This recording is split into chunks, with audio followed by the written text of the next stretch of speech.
What is up, YouTube? It's your man, that dude, bringing you guys another video. So, not too long ago, I made a video about Scissor 7, and in that video, I was only maybe 5 or 6 episodes deep. And in that video, I talked very glowingly about Scissor 7. I talked about how the comedy was really funny, the action was surprisingly well done. And now, fast forward about a week later, that I've finished season 2, so I've watched all the episodes available, at least on Netflix. And I gotta say that I severely undersold Scissor 7. That show is way better than what I gave it credit for. I love this show. I can easily see this show being my favorite of 2020. As far as enjoyability, I enjoyed watching Scissor 7 every bit as much as I enjoyed watching Vinland Saga or Dororo. And those shows are the two best shows of 2019 in my opinion. I enjoyed Scissor 7 every bit as much. I can easily see myself, a few years from now, going back, watching Scissor 7 and it being just as good. It is seriously that good. If you haven't watched it, if you're not watching it, I don't know what you're doing with your life. I don't know, what led you down this dark road, but stop whatever you're doing and go watch it. Well, don't stop watching this video and preferably watch some more of my videos. Then go watch Scissor 7 because it is just that damn good. And I'm willing to bet you're gonna love it. I can't recommend it any more highly. A few things I want to not really correct, because at the time that I made that video, it wasn't incorrect. But Scissor 7 does eventually have some overarching plot. It becomes a little less episodic than what it was. Don't get me wrong, it still has that kind of boss of the week effect. A lot of serialized show have, where every episode, new boss.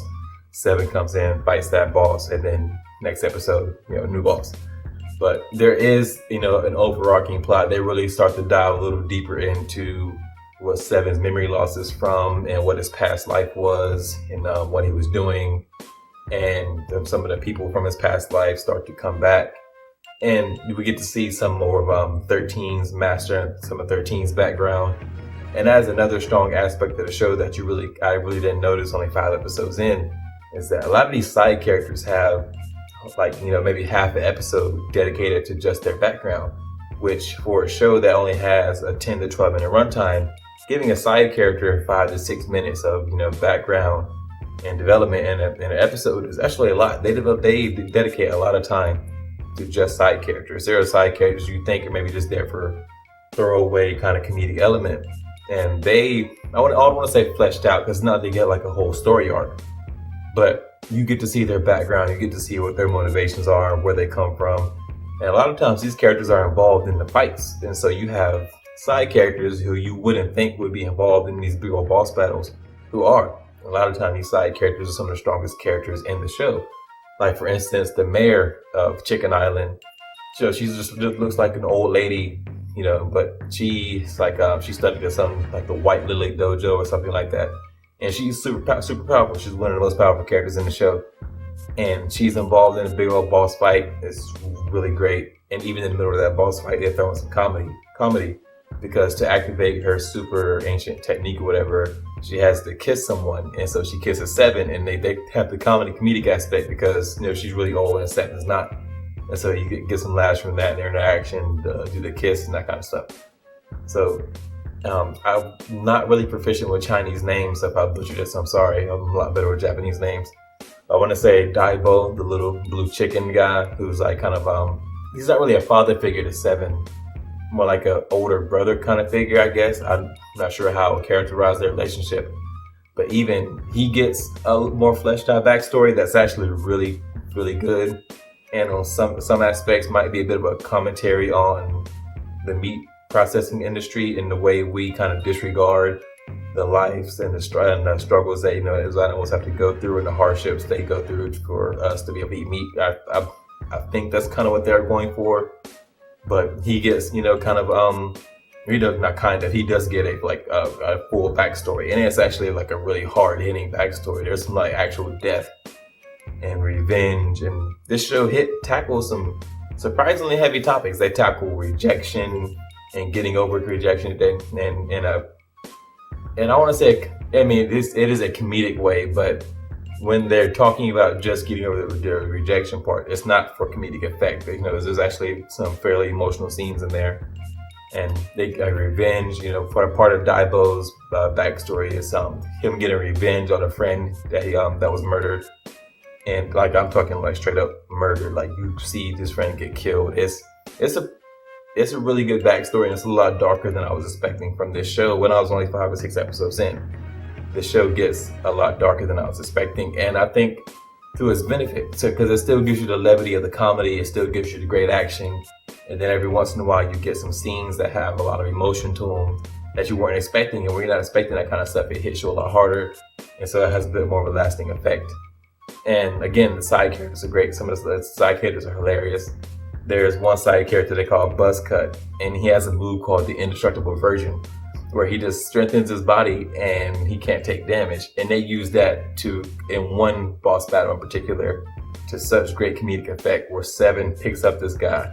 He does this little Indestructible Version technique, and Seven basically uses him as a weapon because he's indestructible. And it is goddamn hilarious. So this show has it all. Well, only thing it doesn't have is maybe overarching character development, but for a show like this, it doesn't need it.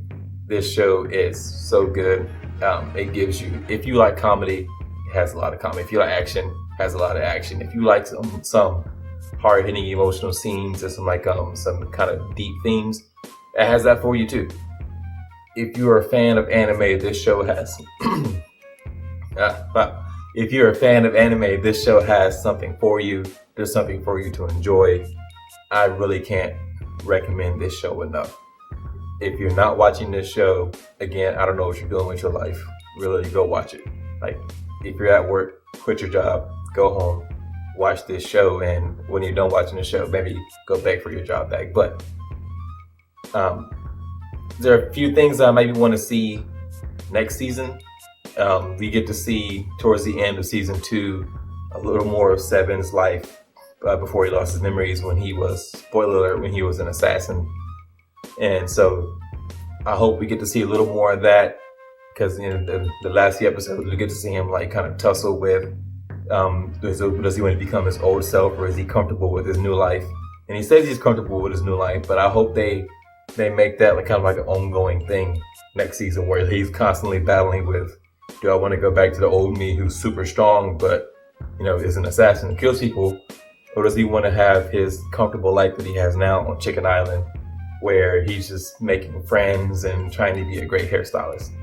So I hope they build more on that. I hope we get a little more of the romance that they're hinting at between 7 and 13.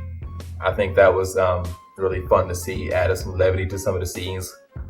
And yeah, I could talk glowingly about this show for hours, but for the sake of the video, I'll leave it there. Again, go watch this show. I want everybody to watch this show so it can get a 3rd, 4th, 5th, 6th season. I want this show to go on forever. It's just that good. So go watch it. I can't recommend it enough. That's all I have for you today, guys. I'll see you next time.